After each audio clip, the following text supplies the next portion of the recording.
근데 참 재밌는 건 제가 온라인 시장에 발을 디뎠던 8년 전에도 진짜 많은 분들이 똑같이 쇼핑몰은 이미 포화 상태다, 레드오션이다 라고 말들을 했었거든요. 누구는 늦었다고 말하고 망설이지만 또 다른 누군가는 늦었다는 걸 알면서도 실행으로 옮기고 있다는 거죠. 저는 29살에 3년간 다니던 회사에서 퇴사를 하고 아무것도 없었던 완전 제로 베이스에서부터 매출을 발생시켜 좋은 조건으로 사이트를 매각까지 할 수 있었던, 오늘은 온라인 쇼핑몰 운영이나 중국 수입처럼 뭔가 처음 하려는 일이 망설여지는 분들을 위해 제 경험담을 조금 얘기해 볼까 합니다. 물론 별 관심은 없으시겠지만 그래도 누군가는 제 얘기에 실행으로 옮길 수 있는 용기를 받으실 수도 있는 거잖아요. 저는 처음에는 캔들 디퓨저, 이거 방향제 관련 DIY 재료를 판매하는 사이트를 했었는데 전재산이 한 200만 원 정도 밖에 없어서 재고를 쌓아두고 판매할 수는 없었어요. 그래서 매일 아침마다 지하철을 타고 방산시장으로 가서 이제 거기서 시장에서 샘플 한두 개씩 가져와서 사진 찍고 상세 페이지 작업하고 뭐 이런 식으로 3-4달? 한 3개월 이상은 반복했던 것 같아요. 너무 안 팔리니까 한날은 노마진으로 도매가로 가져온 금액 그대로 올려봤는데 진짜 얄밉게도 그제서야 주문이 들어오기 시작하더라고요. 노마진이지만 그게 중요하지 않았어요. 왜냐면 주문 건수에 그냥 1이 찍혀있던 그 순간이 얼마나 기쁘던지 막 소리 지르고 난리도 아니었거든요. 돌이켜보면 제 인건비에, 교통비에, 뭐 세금 계산하면 완전 마이너스죠. 근데 그렇게 주문이란 게 조금씩 들어오다 보니까 판매 수량에 대한 감들이 쌓이더라고요. 어느 정도까지 사입을 해도 다 팔 수 있다는 자신감이 조금씩 생기면서 사입의 양을 늘려나가기 시작했죠. 제가 말씀드리고 싶은 건 이런 판매에 대한 감, 재고를 털 수 있다는 자신감이 정말 중요한 것 같아요. 우리가 살아오면서 소비자로 물건을 소비하는 횟수는 정말 수도 없이 많겠지만 막상 이걸 파는 입장이 되면 얼마에 팔아야 되는 건지, 몇 개의 재고를 가져가야 되는 건지, 이건 완전 다른 게임이라는 거죠. 저는 그런 감을 익히기 위해서 일정 기간은 진짜 노마진으로 판매를 했었거든요. 주문이 없을 때도 매일 방산시장으로 출근 도장을 찍었어요. 직장을 그만두고 혼자 일을 하다 보니까 뭔가 매일 가야 될 곳이 있어야만 될 것 같기도 했었고, 그래야지 그나마 그냥 멘탈을 잡을 수 있었거든요. 처음에는 도매처 사장님들이 완전 무시하죠. 말도 안 섞어주시고 본 척도 안 해주셨는데 몇 달 매일 가다 보니까 기특해 보여서 그런지는 모르겠지만 어쨌든 인사도 받아주시고 새로 나온 신상이 있으면 하나씩 이제 샘플로 넣어주시기도 하더라고요. 보시면 아시겠지만 제가 막 부침성이 좋은 타입은 아니거든요. 근데 진짜 살려다 보니까 이게 낯선 사람한테도 말을 걸게 되고 인사도 하게 되고 그렇게 되더라고요. 그러던 중에 제가 공방으로부터 대량 주문을 받게 된 적이 있는데 급한 물건이라서 꼭 당일 발송돼야 했거든요.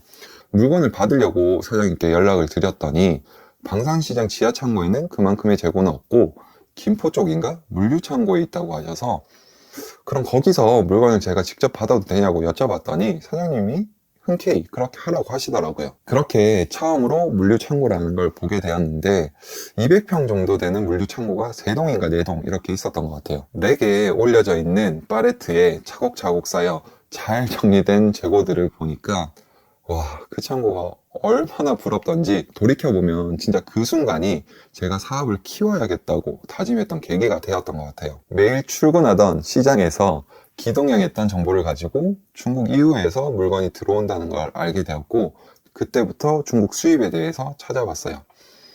중국 수입을 위해서는 일단 중개무역을 해줄 에이전시가 필요했고, 물건을 찾기 위해선 이유를 가야 된다는 결론을 내렸죠.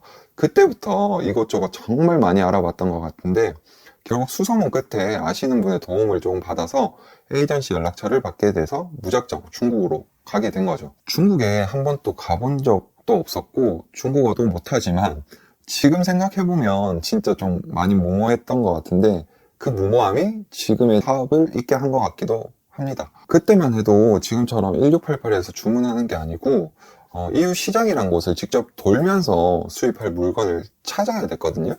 근데 이 이웃 시장의 규모가 진짜 동대문, 남대문 시장을 합한 규모의 8배 정도 되고, 입구에서 제가 알기로는 출구까지 길이만 해도 220km 정도 될 정도로 규모가 진짜 어마어마하게 크거든요. 지금의 상품 소싱은 누가 더 검색을 잘하냐에 따라서 좋은 상품을 찾을 수도 있고 없고가 정해진다면, 그때는 누가 더 발품을 많이 파느냐에 따라서 좋은 상품을 발견할 수 있는 기회를 얻을 수 있었던 거죠. 시장에서 마음에 드는 물건을 찾으면 에이전시 사장님과 바로 그 자리에서 바로 가격 및 수량을 흥정하는 재미가 있었거든요. 요즘엔 1688이 전부 다 해주죠. 여튼 이웃시장 관련 재밌는 이야기들이 진짜 많은데 다음에 또 말씀드려보도록 하고요. 오늘 제가 말씀드리고 싶은 것은 어떤 일을 시작함에 있어 완벽한 준비 또는 완벽한 때라는 건 없다는 거예요. 사실 IT나 테크 관련 사업이 아닌 이상 그 어떤 사업을 하더라도 우리는 후발주자일 수밖에 없잖아요. 그걸 인정하고 시작할 수 있는 용기를 내냐 안 내냐의 차이인 거죠. 아무것도 하지 않고 고민만 하는 것과 실행으로 옮겨 시행착오를 겪음으로써 경험하는 것은 정말 크게 다르니까요. 제가 지난달부터 시작한 이 유튜브도 그렇거든요. 이미 너무 늦었다고들 하지만 막상 시작해보니까 정말 작지만 제 채널을 좋아해 주시는 분들도 한두 명씩 생기기 시작했고, 또 다양한 셀러분들과 대화도 나눌 수 있는 환경이 조성되면서 조금 더 좋은 정보를 드리려고 저도 이것저것 찾아보게 되면서 공부를 하게 되더라고요. 어떻게 보면 현업에서 매일 똑같이 하던 일만 하면서 약간 매너리즘에 빠져있던 저로 하여금 새로운 목표를 세우게 하고 좀 더 움직이게 하는 동력이 된 거죠. 학교와 사업의 차이점은 학교에선 가르침을 먼저 받고 시험을 치지만 사업에서는 시험을 먼저 치고 그게 가르침을 준다는 거예요. 사업이란 시험에서 처음에는 10점, 20점 이렇게 맞겠죠. 틀린 문제 오답풀이를 하면서 100점까지 실력을 키워나가기만 하면 되는 거잖아요. 요즘에는 각종 강의들이나 정보성 컨텐츠들이 정말 많아지면서 컴퓨터 앞에서만 사업을 준비하시는 분들이 좀 많으신 것 같은데, 다른 사람이 내 사업이란 시험을 100점 맞게 해줄 수는 없잖아요. 대신 쳐줄 수도 없고, 물론 기출 문제를 미리 풀어보는 정도의 도움은 되겠지만 모든 사람의 사업 조건과 환경이 다르듯 그 사람의 시험지와 내 시험지는 문제가 다를 수밖에 없어요. 우리는 이제 진짜 막 시작한 초보 셀러인데 100점 맞고 있는 셀러들처럼 높은 마진에 진입장벽 높은 상품을 바로 판매를 할 수는 없을 거예요. 설령 운이 좋게 그런 상품을 판매할 기회가 주어진다고 하더라도 그걸 경쟁사에서 가만두지를 않고 그걸 뺏기게 되겠죠. 그 시간에 차라리 마진이 없더라도 일단 등록부터 해보고 그 과정에서 어떻게 상세 페이지를 풀어나가야지 판매로 연결이 되는지를 한 번 더 고민하고 판매하는 경험을 쌓아가는 게 더 값질 수 있다는 거죠. 얘기하다 보니까 좀 다른 쪽으로 새서 사이트를 매각한 얘기도 못 드렸는데, 하여튼 이 영상이 반응이 좋으면 다음 편으로 한번 풀어보도록 하겠습니다. 네, 셀러 동지 여러분, 오늘 또 힘내시고요. 오늘 또 화이팅! 네? 화이팅! 셀러 동지 여러분, 오늘 또 힘내시고요. 화이팅입니다. 감사합니다. 안녕!